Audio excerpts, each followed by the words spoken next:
وذكر فإن الذكرى تنفع المؤمنين. بسم اللہ الرحمن الرحیم. محترم ناظرین و سامعین، نبی رحمت صلی اللہ علیہ وسلم کی بچپن کی زندگی سے متعلق 8ویں قسط آپ کی خدمت میں پیش کی جا رہی ہے. جب آپ کی عمر مبارک 12 سال کی ہوئی، ایک دن ابو طالب تجارت کی غرض سے ملک شام جانے کا ارادہ کرتے ہیں،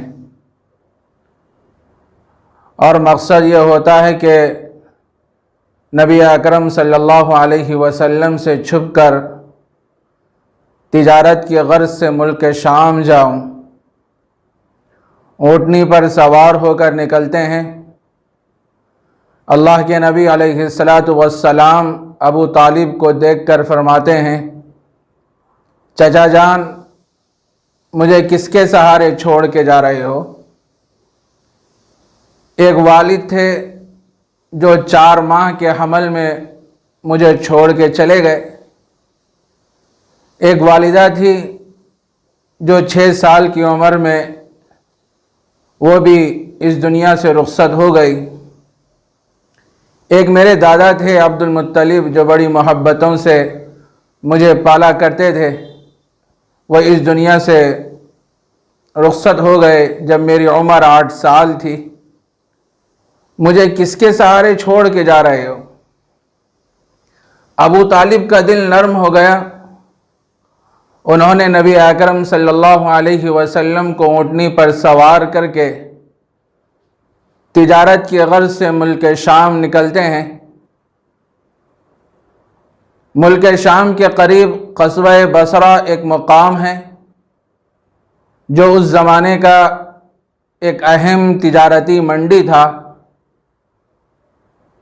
قریشی قافلہ جب اس مقام پہ ایک راہب کے عبادت خانے کے قریب ٹھہرا،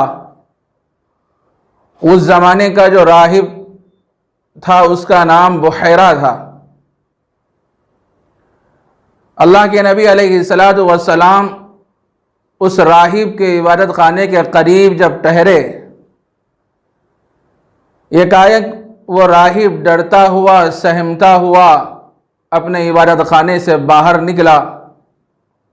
نظریں گھما گھما کے دیکھا کہ آخر کون شخص آیا ہے جس کی وجہ سے یہ درخت جھکے جا رہے ہیں اور اس بچے پر ایک ابر کا ٹکڑا ہے سایہ کیے ہوئے ہے.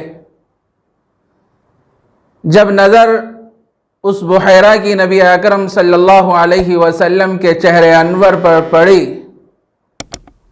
تو اس نے دیکھ کر فوراً محسوس کر لیا کہ یہ نبی آخر الزماں ہے، جس کے اعزاز میں یہ درخت جھکے جا رہے ہیں. اور اللہ کا عجیب انتظام ہے کہ اس بچے کے اوپر ایک ابر کا ٹکڑا ہے جو سایہ کیے ہوئے ہے. اور وہ راہب کا یہ حال تھا کہ کئی برسوں سے نبی اکرم صلی اللہ علیہ وسلم کے دیدار کا مشتاق تھا. جب اس نے نبی اکرم صلی اللہ علیہ وسلم کو دیکھا تو اسے یہ یقین ہو گیا کہ یہ نبی آخر الزماں ہے. فوراً جتنے قافلے میں لوگ شریک تھے ان سارے لوگوں کے لیے کھانے کا اور دعوت کا انتظام کیا. اچھا اور عمدہ کھانا بنوایا اور سارے قریشی لوگوں کو کھانے پر بلایا. تو یہ قریشی لوگ سوچنے لگے کہ بارہا ہمارا ادھر سے گزر ہوتا ہے اور ہم اس راہب کے عبادت خانے کے قریب ٹھہرتے ہیں، کبھی یہ راہب ہم سے بات چیت نہیں کرتا، اپنی عبادت میں یاد خداوندی میں مصروف رہتا ہے. لیکن آج عجیب بات ہے کہ خود کھانا بنوایا اور ہم کو کھانے پر بلا رہا ہے. یہ قریشی قافلے کے دل میں بات آئی. بہرحال وہ لوگ حاضر ہو گئے.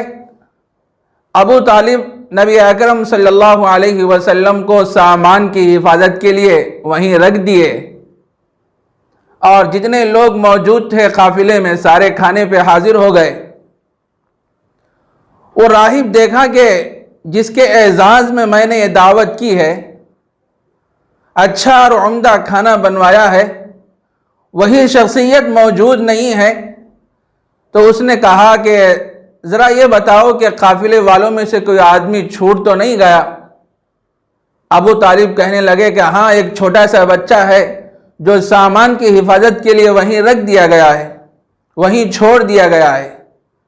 اتنا سننا تھا، وہ راہب کہنے لگا ارے اسی کے اعزاز میں، اسی کے اکرام میں تو یہ کھانا بنوایا گیا ہے، یہ دعوت دی گئی ہے۔ تم بارہا یہاں آتے ہو، یہاں ٹھہرتے ہو، لیکن میں کبھی تم سے بات چیت نہیں کرتا۔ آج میں نے جو دعوت کا انتظام کیا ہے اسی بچے کی وجہ سے کیا ہے، اس بچے کو میرے پاس بلا کے لاؤ۔ اللہ کے نبی علیہ السلام جب دعوت میں حاضر ہونے کے لیے نکلتے ہیں اور وہاں پہنچتے ہیں تو دیکھتے ہیں کہ سارے لوگ سائے میں بیٹھ کے کھانا کھا رہے ہیں، اور اللہ کے نبی کے لیے سائے کی کوئی جگہ نہیں ہے۔ ابھی آپ وہاں ٹھہرے تھے کہ اللہ کا عجیب انتظام کے جتنے لوگ سائے میں تھے وہ سارے دھوپ میں آ گئے، اور وہ سارا سایہ اللہ کے نبی پہ آ گیا۔ یہ منظر وہ راہب دیکھا تو حیرت میں پڑ گیا، سکتے میں پڑ گیا، اور اپنے عبادت خانے میں گیا، ایک پرانی تحریر نکالا جس میں نبی اکرم صلی اللہ علیہ وسلم کے اوصاف کو اور آپ کے حلیے کو بیان کیا گیا تھا۔ کبھی اس چٹھی کو دیکھتا اور کبھی نبی اکرم صلی اللہ علیہ وسلم کے چہرے انور کو دیکھتا۔ جب اسے یقین ہو گیا کہ یہ نبی آخر الزماں ہے، اس کے بعد وہ راہب نبی اکرم صلی اللہ علیہ وسلم سے کہنے لگا میں خدا کی قسم دے کر تم سے کچھ سوال کرنا چاہتا ہوں، کچھ سوال میں تم سے پوچھنا چاہتا ہوں، خدا کے واسطے صحیح صحیح بتا دینا۔ اللہ کے نبی علیہ السلام نے فرمایا پوچھئے کیا پوچھنا ہے؟ تو وہ راہب کہنے لگا ذرا مجھے یہ بتاؤ تمہارے سونے کی کیفیت کیا ہے، تم کس طرح سوتے ہو؟ اللہ کے نبی علیہ السلام نے ارشاد فرمایا ارے میری آنکھیں تو سوتی ہیں لیکن میرا دل جاگتا رہتا ہے۔ ہر نبی کو اللہ نے ایسے بنایا ہے کہ ان کی آنکھیں تو سو جاتی ہیں لیکن ان کا دل جاگتا رہتا ہے۔ یاد الہی میں، اللہ کی یاد میں، ذکر اللہ میں ہمیشہ ان کا دل تر و تازہ رہتا ہے، اور اللہ کی یاد میں ہمیشہ ان کا دل جاگتا رہتا ہے۔ اتنا سننا تھا، وہ راہب کہنے لگا سبحان اللہ، نبی کی یہی شان ہوتی ہے۔ اس کے بعد پھر راہب دوسرا سوال یہ کرنے لگا ذرا مجھے یہ بتاؤ کہ تمہیں کچھ چیزیں نظر آتی ہیں؟ اللہ کے نبی علیہ السلام نے ارشاد فرمایا ہاں مجھے کچھ چیزیں ایک نورانی شکل کی جو آسمانوں سے زمین پر آتی ہیں اور زمین سے آسمان کی طرف جاتی ہیں۔ علماء کرام نے لکھا ہے جب آدمی نورانی چیزوں کا مشاہدہ کرتا ہے تو اس کی آنکھ ہمیشہ سرخ رہا کرتی ہے۔ اللہ کے نبی علیہ السلام کی آنکھ بھی سرخ رہا کرتی تھی، اس واسطے کہ وہ انوار الہی اور تجلیات الہی کا مشاہدہ کرنے والے تھے۔ اور جو آدمی تہجد گزار ہوتا ہے، عبادتوں کا اہتمام کرتا ہے اور اپنے گناہوں کو یاد کر کے ندامت کے آنسو اللہ کے دربار میں ٹپکاتا ہے، اور اس کی آنکھ بھی ہمیشہ سرخ رہا کرتی ہے۔ جب اللہ کے نبی علیہ السلام نے یہ بات بیان فرمائی کہ کچھ چیزیں آسمان سے نورانی شکل کی میرے پاس آتی ہیں اور زمین سے کچھ چیزیں آسمان کی طرف جاتی ہیں، تو وہ سنا تو پھر کہنے لگا سبحان اللہ۔ اس کے بعد وہ راہب بڑے ادب کے لہجے میں نبی اکرم صلی اللہ علیہ وسلم سے عرض کرنے لگا کہ میری ایک گزارش ہے، اس کو پورا کر دینا۔ میں آپ کی مہر نبوت کو چومنا چاہتا ہوں۔ اللہ کے نبی علیہ السلام ذرا سا اپنا کرتا اٹھائے، فوراً وہ راہب نبی اکرم صلی اللہ علیہ وسلم کی مہر نبوت کو دیکھا تو چوم لیا، اور اس مہر نبوت میں لکھا ہوا تھا لا الہ الا اللہ محمد الرسول اللہ، اور دوسری طرف لکھا ہوا تھا توجہ حیث شئت فإنک منصور، اے نبی آپ جس علاقے میں جائیں گے، جہاں جائیں گے، آپ کو فتح نصیب ہوگی، کامیابی اور کامرانی نصیب ہوگی۔ اللہ تعالیٰ نے نبی اکرم صلی اللہ علیہ وسلم کو بڑا عجیب و غریب بنایا تھا۔ اس کے بعد ابو طالب